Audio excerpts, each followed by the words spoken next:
ಆಗ ಪುನೀತ್ ರಾಜ್ಕುಮಾರ್ ನಮ್ಮ ಗುರು ಅವನು ಪುನೀತ್ ರಾಜ್ಕುಮಾರ್ ನಮ್ಮ ಗುರುನೋ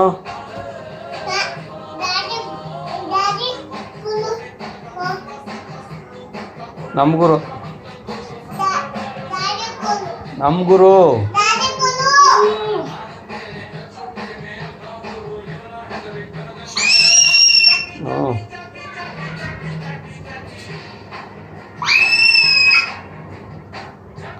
ಎಲ್ಲಿ ನೋಡ್ದ ಪಿಕ್ಚರು ಜಾಕಿ ನೀನು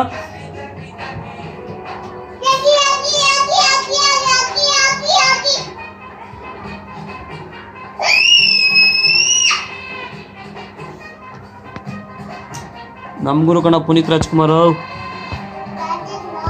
ನಮ್ಮ ಗುರು ಡ್ಯಾಡಿ ಗುರು ಅಲ್ಲ ನಮ್ಮ ಗುರು